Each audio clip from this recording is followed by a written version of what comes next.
There are pains that don't grow old. Memories that travel across years, across decades, and still whisper inside us, sometimes as a silent plea for help, sometimes as a distant echo of something that wasn't understood at the time. No matter how much you've grown, faced the world, or built an entire life, that child is still there, kept in some deep corner, waiting to be seen. Maybe your story was filled with love. Maybe it was shaped by absences. Or maybe it was a complex mixture of both. But regardless of its form, the impact it left still pulses within you. And today, before any judgment, I want to walk beside you as we gently look at what shaped the way you feel, the way you love, the way you react. Take a deep breath.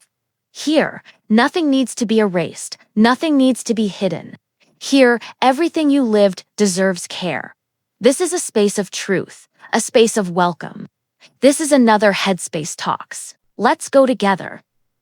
Often, what marks us most deeply are not the grand childhood scenes, but the small ones. Sometimes, what shaped us wasn't what we heard, but what was never said. It's not only explicit memories that leave marks, it's also the silences, the looks, the absent gestures, the invisible expectations. Much of the adult you are began as a seed planted long ago, when you didn't yet have the words to explain what you felt. And because you lacked that emotional vocabulary, you grew up believing that's just how it is, that certain harshness was normal, that certain absences were deserved. But the body remembers. The soul remembers. And the adult you became ends up repeating patterns you never consciously chose. Sometimes it's sudden anger. Sometimes it's the constant fear of disappointing others. Sometimes it's the struggle to trust. All of this has roots you can't see, but that remain alive within you. Revisiting these origins is like turning on a light in a room that has always stayed dim. The truth appears.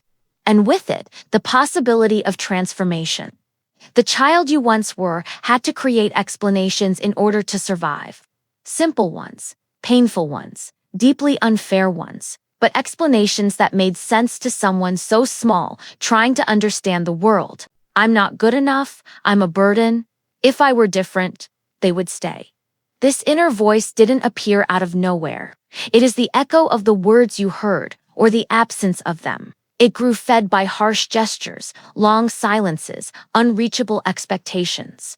Over time, this voice became so automatic that you started to believe it was yours. But it isn't. Today, you have resources that child never had. You can tell the difference between criticism and cruelty, between care and control, between love and abandonment. Reframing your story means recognizing that this voice is not your essence. It is just a fragment of a past that didn't understand your worth. And now you can teach yourself a new way to speak to yourself.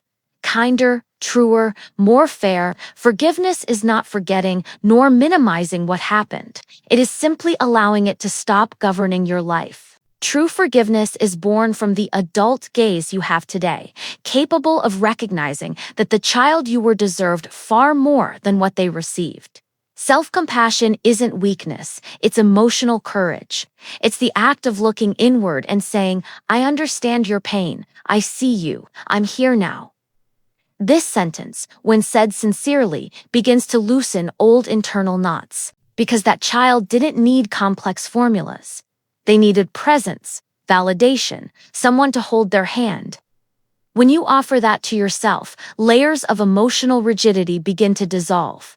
Guilt softens, self-criticism loses strength. A new space opens within you, where before there was only judgment. And in this space, something begins to rearrange itself. This is where you start to free yourself, not from the past itself, but from the way it imprisoned you. Reframing your childhood doesn't require grand transformations. Sometimes it's simply noticing that today you reacted differently, that you breathed before exploding, that you said no without feeling like you were betraying someone, that you showed up for someone else without erasing yourself, that you recognized an old pattern in the exact moment it tried to repeat itself and chose a new path. These small victories are huge for someone who spent a lifetime emotionally surviving. Every conscious gesture is a silent reminder that your path is not trapped in what happened before. And gratitude, in this process, doesn't need to be for what was done to you, but for what you're doing for yourself now. For the courage to look at your own story. For the sensitivity to name old wounds. For the strength to keep going, even while carrying scars no one else sees. You deserved to be loved with gentleness. You deserved to be listened to with patience. You deserved to be protected on the hard days. Nothing you lived changes the fact that you still deserve all of this. When the love we received was crooked, we learned to love crooked too. We learned to distrust, to harden, to shrink ourselves.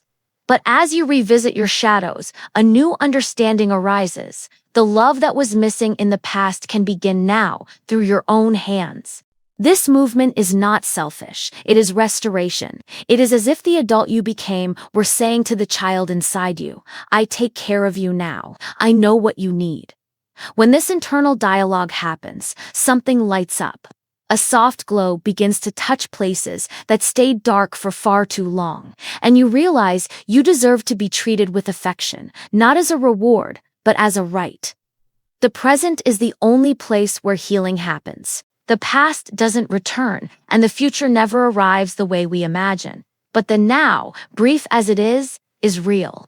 It's the place where you can choose to react differently. It's where you can create a space between impulse and action. When you notice that certain reactions don't come from today, but from old wounds that learn to speak loudly, a precious space opens. This space gives you freedom. Freedom to break cycles. Freedom to honor your sensitivity without apologizing for it. Freedom to be the adult you always needed. To breathe, to notice, to adjust. The present is brief, but fertile, and in it, you can plant new ways of existing.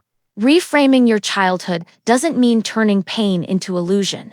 It means turning pain into understanding. The child you once were no longer has to walk alone, trying to make sense of what they supposedly did wrong. Today, you can give them what was missing: naming, care, interpretation, context. Looking at your story with honesty is an act of deep courage, and that courage opens internal doors. By acknowledging your shadows, you free your own steps. Little by little, you stop being a prisoner of what you lived and become the author of what you're building. In the end, the love you always longed for can begin from you toward yourself. With gentleness, with patience, with truth. With the understanding that nothing is lost, you are simply learning to listen for the first time to that silent child who always asked to be seen. And when you finally listen to that child, not with urgency, not with judgment, but with presence, something inside you realizes you were never weak. You were never dramatic. You were never too much. It was simply too much pain for someone so small to carry alone. Healing is not erasing. Healing is understanding. It is allowing the past to find its place in your story without continuing to dictate your steps. Healing is saying, I know what happened, I know how much it hurt, and I won't leave you alone with this anymore. When this internal promise is made, the body relaxes in a new way. The chest opens, the breath sinks deeper. Something settles inside you, as if you were finally coming home. We all carry parts of ourselves frozen in time, parts that grew up too fast, parts that stayed behind, waiting for emotional maturity that would only come years later. Revisiting these parts is a human reunion. It's looking at yourself with the same tenderness you would offer a frightened child. It's saying, you don't have to hide anymore. Little by little, you realize you don't have to be the guardian of pain. You don't have to prove your worth. Life doesn't ask you to be perfect. It simply asks you to be present. And it's in this moment that understanding turns into freedom. Not a grand, cinematic freedom, but an intimate one, almost shy. The freedom not to react automatically. The freedom not to carry guilt that isn't yours. The freedom to say, this no longer belongs to me. This freedom appears when you understand that your sensitivity is your compass. When you finally begin to occupy the space you were always afraid to claim.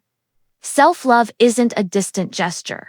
It's daily, it's practice, it's repetition, it's the daily decision to treat yourself with understanding.